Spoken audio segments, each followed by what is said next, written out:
what's the biggest advice I would give for sellers in today's market? That's a good question. So like this is a 3-part question, I guess. I'll break it down a little bit, and I'd encourage any agent out there, especially a listing agent, to listen up because they're a big part of this process. But for a seller, they need patience, they need communication, and they need to manage their expectations, okay? Patience, communication, expectation. They need patience because houses aren't flying off the shelves anymore, regardless of what their last experience was. It's just not happening. So we need time on market to sell these properties, okay? Secondly, communication.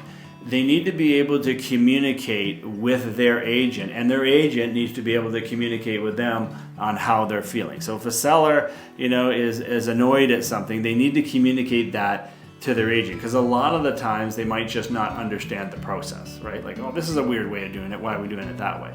And in a market where things are sitting, those little objections fester, and if they're not communicated or dealt with, then things can really explode and the relationship can really disintegrate.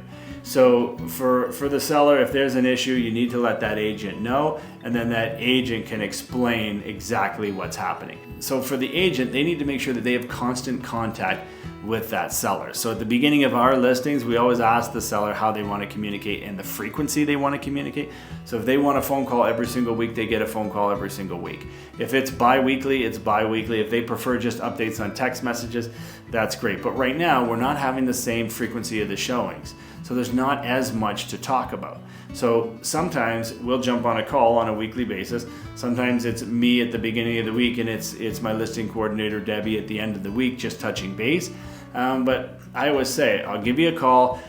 Don't answer if you don't want to talk to me. Sometimes I'm phoning and saying, hey, I've got nothing to say, but I want to know how you're feeling within this process, and did you have any questions, right? But other than that, we're talking about feedback. If the feedback's negative, if it's positive, are there anything we can change?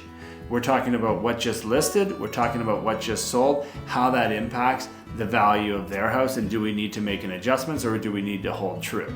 So that's really important, the communication. It's a really big part of our business. And then of course, lastly, expectations. The seller needs to know that a lot of the times their expectations are up here and they're not usually met in today's marketplace. So their price expectations might be here, but then it's gonna sell down here. And I can almost guarantee that right now, that in terms of price and what everybody expects to get, they're not there, they're down here, okay? And that's something to consider when you get these offers. You don't necessarily jump the gun and say, hey, it's a lowball offer. You need to make sure that that offer falls within the price, or can you meet somewhere in the middle in order to establish market value. But just remember, the market's been going down, right? So over the last little while, depending on where you're located, 5 to 6.9%. Like Rockwood over the last 6 months is 6.9%. Guelph's down 5%. Georgetown's down 5.3%. So they're all floating around those same ranges, but the market's going down. So one house sells, and then the next identical property that's listed sells for less, and the next one sells for less, right? That's harder to explain because you don't know how low we're going. When things are going up, everybody's always happy because their expectations are met or exceeded. But right now, you just need to make sure that you manage your expectations in that capacity. So hopefully that gives everybody a hand. It helps sellers and their agents understand this market. But I'm always more than happy to jump on a call with somebody or an agent. If they want some advice on dealing with listings in this marketplace, I'm more than happy to jump on a phone. But for sellers, those are 3 key points that you guys need to keep in mind.